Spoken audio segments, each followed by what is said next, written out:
RD coaching classes में आपका स्वागत है। आज हम क्लास 11th के आदर्श पेपर की महत्वपूर्ण प्रश्नों को जानेंगे और उसको सोल्व करने का प्रयास करेंगे। तो आप लेक्चर के अंत तक मेरे साथ बने रहे और अगर लेक्चर अच्छा लगता है तो लाइक करें, शेयर करें और सब्सक्राइब करें।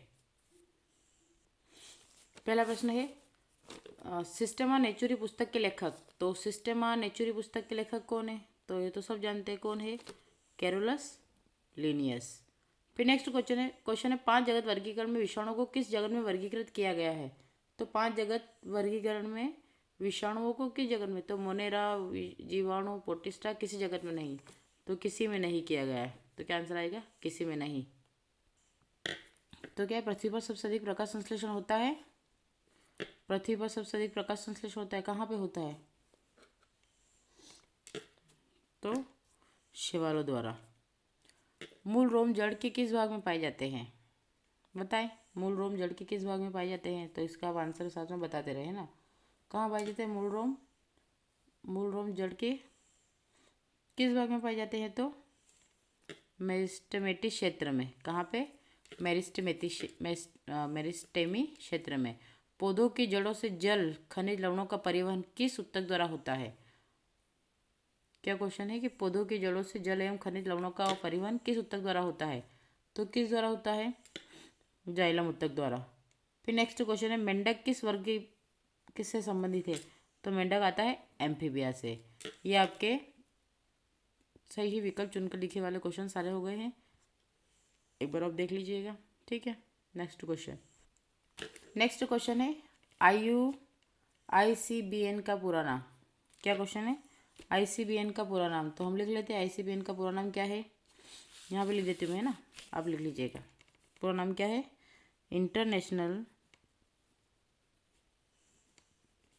इंटरनेशनल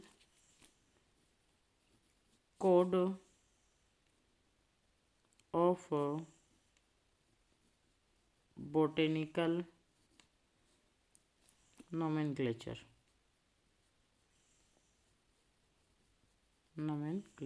क्या होगा? International code of botanical nomenclature. ये ICBN का फुल फॉर्म है। फिर नेक्स्ट क्वेश्चन है पैरामीशियम को नाम से जाना जाता है। तो पैरामीशियम को किस नाम से जाना जाता है? तो इसको बोलते हैं स्लीपर एनिमल, है ना, वेलस्क्यूल, या फिर स्लीपर प्राणी। क्या बोलेंगे? इसका आंसर लिख लीजिए, स्लीपर प्राणी, क्योंकि ये चप्पल क्या करता दिखाई देता ना, इसलिए इसको स्लीपर प्राणी बोला जाता है। फिर ऐसा संबंध बना जिसमें जाइलम और फ्लोएम के मध्य में कैम्बियम उपस्थित होता है। क्या पूछा गया? ऐसा संबंध बंडल जिसमें जाइलम और फ्लोएम के मध्य कैम्बियम उपस्थित होता है, तो क्या कहलाता है? संयुक्त। क्या कहलाएगा?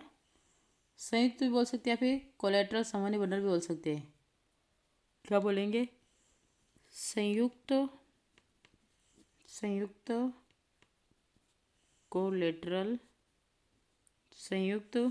कोलेट्रल संवहनी बंडल। ठीक है, संयुक्त कोलेट्रल संवहनी बंडल।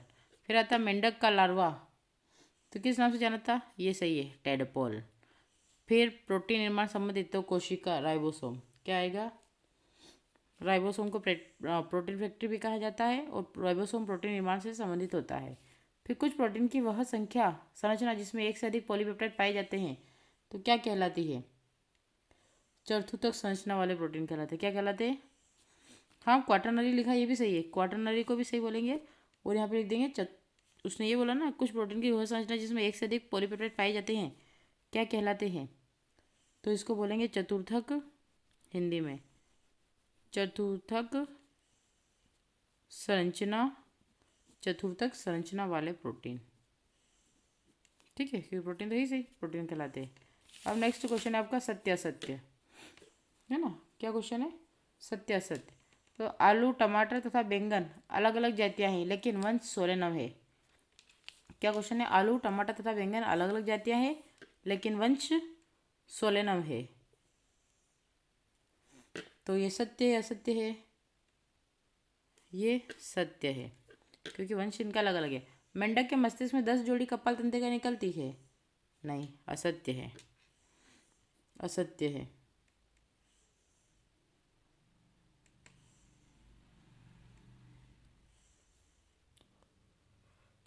यहाँ पे जोड़ी अगर ये सत्य भी हो सकता है असत्य भी हो सकता है, इसका मेरे को खुद को कन्फ्यूज होता है, आप देख लीजिएगा। पर जहाँ तक इसको असत्य माना जाता है, लेकिन अगर आपकी एनसीईआरटी की किताब को देखें तो ये क्या बोलेगा, 10 जोड़ी है। तो अगर एनसीईआरटी को मानते तो ये सही होगा, मतलब अपनी जो किताब है एनसीईआरटी हम जो पढ़ रहे हैं अगर उसके अकॉर्डिंग ये सही है, अदरवाइज ये गलत है। कोशिका सिद्धांत का प्रतिपादन स्लेडन एंड स्वान नामक वैज्ञानिकों द्वारा प्रस्तुत किया गया, तो ये तो आप भी जानते हैं सत्य है, ये किया गया, क्योंकि कोशिका सिद्धांत स्लाइडन एंड स्वान के नाम से ही जानते हैं हम। समवन बंडलों के का छल्ले में होना द्विबीजपत्री तने का गुण है, सत्य है। मेंडल चक्र का प्रथम उत्पाद 3 फास्फोग्लिसरिक है ना, क्या है, केल्विन चक्र का प्रथम उत्पाद 3 फास्फोग्लिसरिक अम्ल है, सत्य है। एंजाइम की क्रिया विधि तापमान व पीएच द्वारा प्रभावित होती है, यह भी सत्य माना जाएगा। अब हम क्वेश्चन नंबर 4 की बात करते, सही जोड़ी। तो मैगीफेरा क्या आता है, तो इसके सामने यूज करते हैं इंडिका, मैगीफेरा इंडिका, ये आम का वैज्ञानिक नाम है। फिर आता है बुलिफॉर्म कोशिकाएं, तो बुलिफॉर्म कोशिकाएं कहाँ पाई जाती है, तो एक बीजपत्री में, मोनोकोट, है ना। फिर आता है वृद्धि वक्र, तो वृद्धि वक्र कहाँ है, सिग्मोइड, सिग्मोइड जो होता है वृद्धि वक्र बनाता है एस और जे प्रकार का, तो सिग्मोइड वक्र कहलाते हैं। फिर 2,4-D जानते हैं आप, 2,4-D क्या है, ऑक्सीन है, क्या है, ऑक्सीन। और EMP, तो इसका फुल फॉर्म है इम्बेडेन मेयर ऑफ पार्नास पाथवे, तो ये हो जाएगा आपका 5वां। अब हम बात करते हैं, एक वाक्य में उत्तर लिखिए। वसा या तेल में अंतर का मुख्य आधार क्या है, वसा या तेल में अंतर का मुख्य आधार क्या है, तो इसका आंसर लिख लीजिएगा गलनांक, क्या होगा, गलनांक, यानी कि MP melting point. Next, Krebs चक्र को किस नाम से भी जाना जाता है, तो क्रेब्स चक्र को किस नाम से जाना जाता है, तो एक तो है साइट्रिक एसिड चक्र, क्या बोलेंगे, साइट्रिक एसिड साइकिल, या फिर एक और नाम है इसका TCA, क्या है, TCA मतलब ट्राई कार्बोक्सिलिक एसिड साइकिल। कोशिका में ग्लाइकोलिसिस की क्रिया कहाँ संपन्न होती है, तो साइटोप्लाज्म में, कहाँ होती है, साइटोप्लाज्म में। उसने पूछा कि कोशिका में ग्लाइकोलिसिस की क्रिया कहाँ संपन्न होती है, तो साइटोप्लाज्म में। नेक्स्ट है गैसीय अवस्था में पाए जाने वाले हार्मोन का नाम, तो गैसीय अवस्था में क्या पाया जाता है, कौन है, एथिलीन, एथिलीन गैसीय अवस्था में पाया जाता है। नेक्स्ट, किस हार्मोन को तनाव हार्मोन के नाम से जाना जाता है, तो एड्रेनलिन, इसको तनाव और तूफान का हार्मोन बोला जाता है, क्या बोला जाएगा, तनाव और तूफान का हार्मोन, जो आपको हर चीज़ के लिए एक्साइटेड करता है, इसे बोला जाएगा एड्रेनलिन हार्मोन। आई होप आपको ये सारे ऑब्जेक्टिव अच्छे से क्लियर हो गए होंगे। अब हम आते हैं क्वेश्चन आंसर की ओर।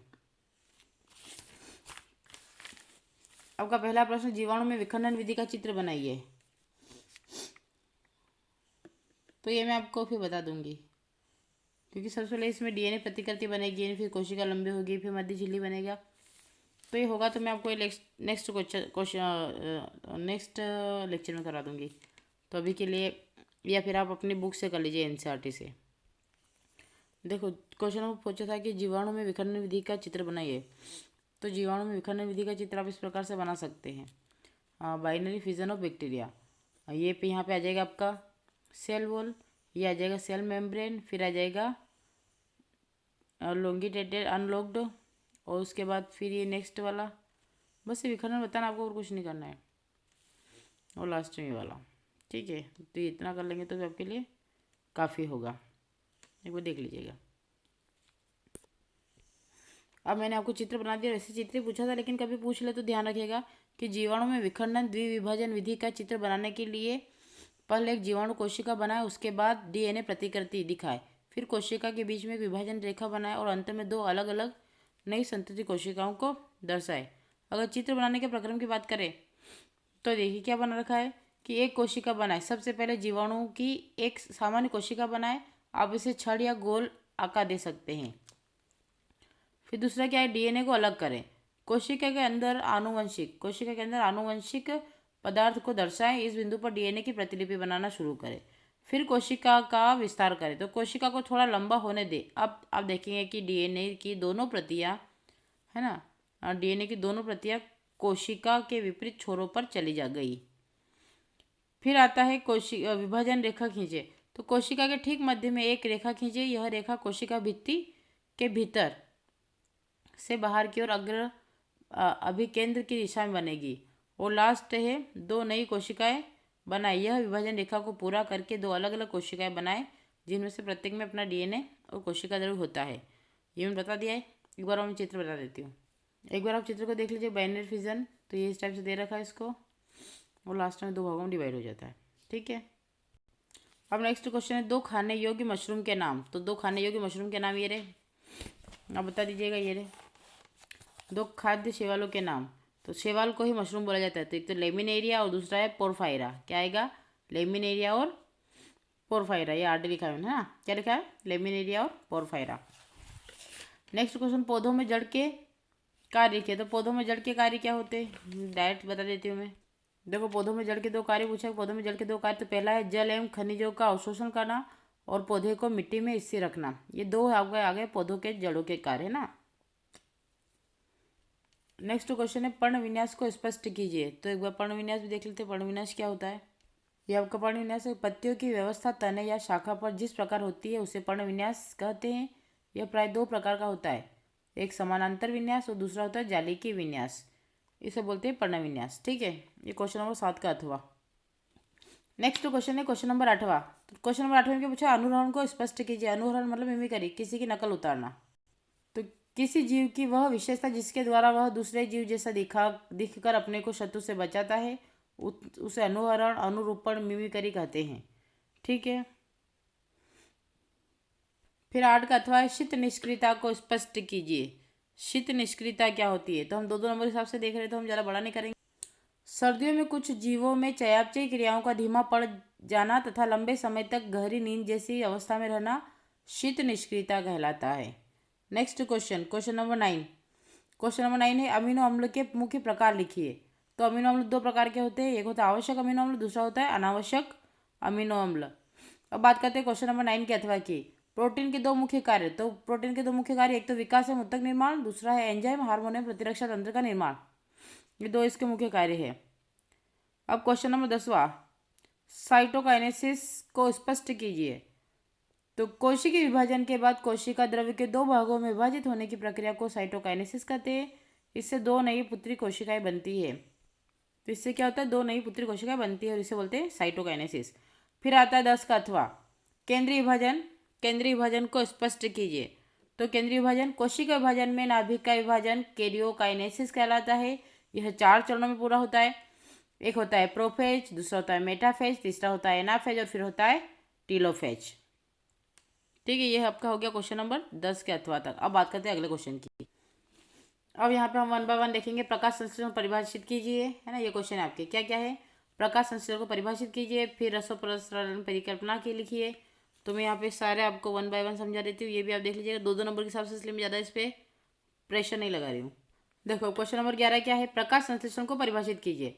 तो प्रकाश की उपस्थिति में हरे पौधों द्वारा कार्बन डाइऑक्साइड और जल से ग्लूकोज तथा ऑक्सीजन का निर्माण करना प्रकाश संश्लेषण कहलाता है। अगर इसके अथवा की बात करें तो रसायन परासरणी परिकल्पना लिखिए। तो इसमें होता है कि रसायन परासरणी परिकल्पना के अनुसार एटीपी का निर्माण प्रोटॉन घनत्व ढाल के कारण होता है। थाइलाकोइड झिल्ली पर H+ आयनों का संचयन होता है और ये आयन एटीपी सिंथेसिस से होकर बाहर निकलते हैं, जिससे एटीपी का निर्माण होता है। फिर नेक्स्ट क्वेश्चन आता है क्वेश्चन नंबर 12, शिखा प्रभान्यता को स्पष्ट कीजिए। क्या है, शिखा प्रभान्यता को स्पष्ट कीजिए। इसका आंसर देख लेते हैं कि पौधे की शीर्ष कलिका द्वारा पार्श्व कली के विकास को दबाने की प्रक्रिया को शिखा प्रभान्यता कहते हैं। यह ऑक्सीजन हार्मोन द्वारा नियंत्रित होता है। फिर आता है क्वेश्चन नंबर 12 का अथवा, कृषि में सर्वाधिक उपयोग होने वाली पीजीआर का नाम तथा कारण बताइए। तो कृषि में सबसे ज़्यादा उपयोग होने वाली का नाम है IAA या NAA ऑक्सीन वर्ग का पीजीआर।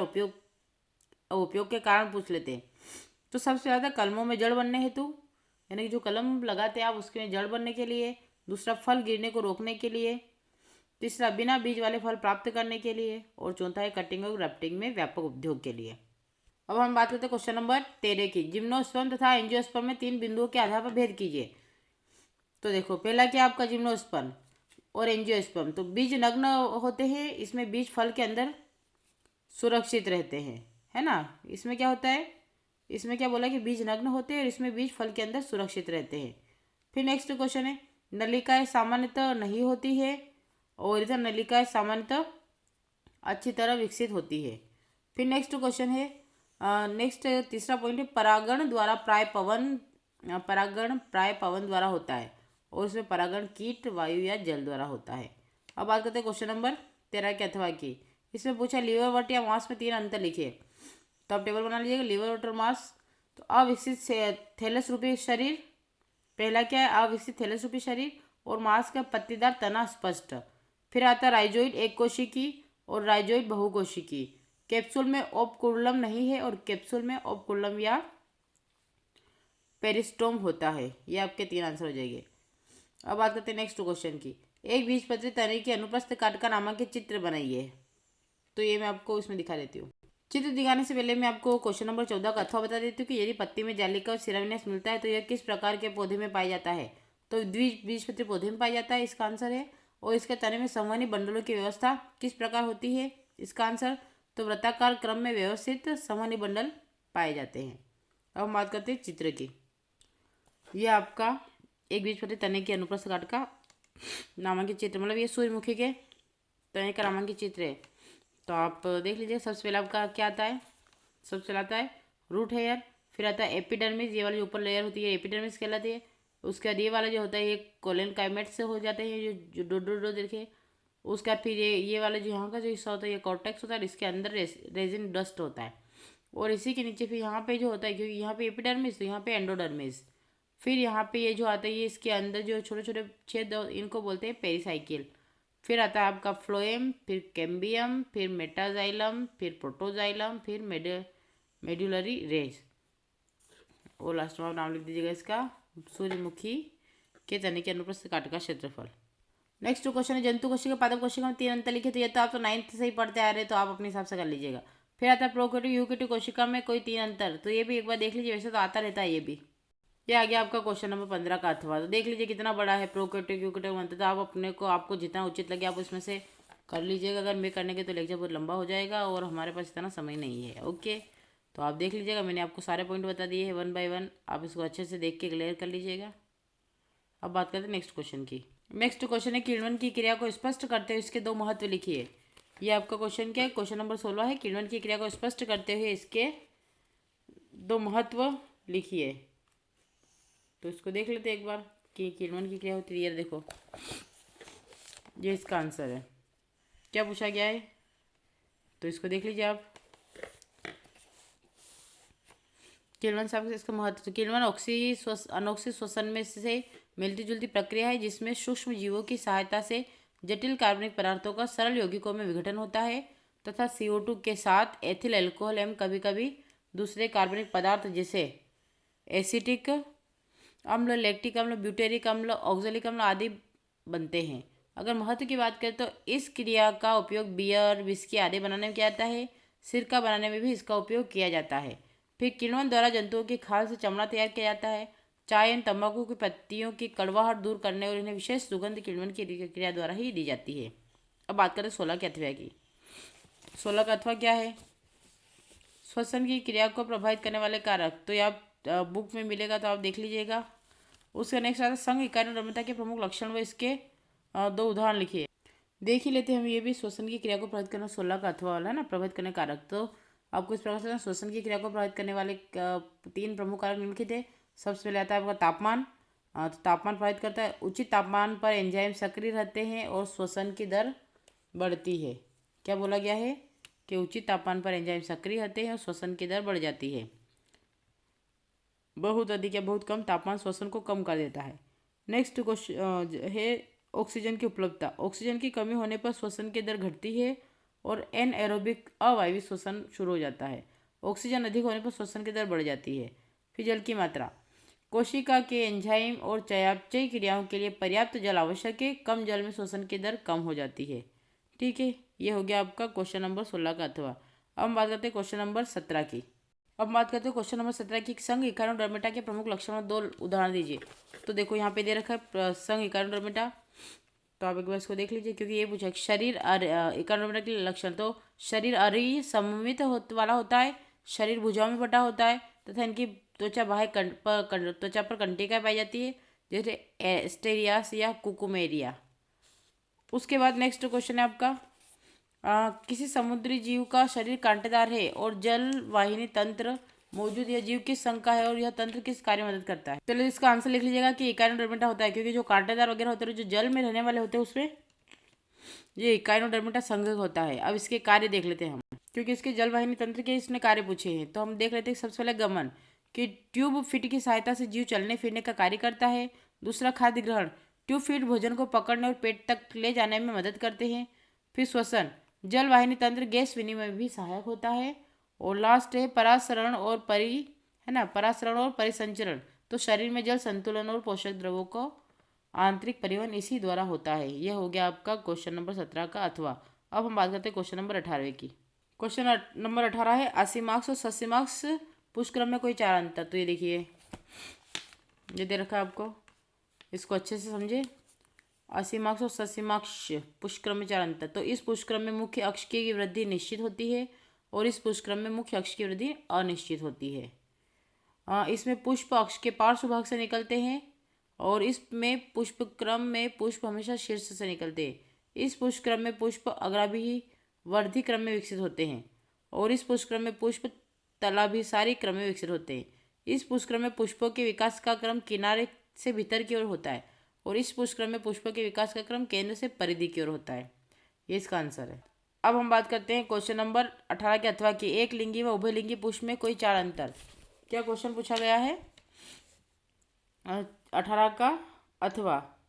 तो हम ये भी क्वेश्चन देख लेते हैं, एक लिंगी व उभयलिंगी पुष्प में कोई चार अंतर।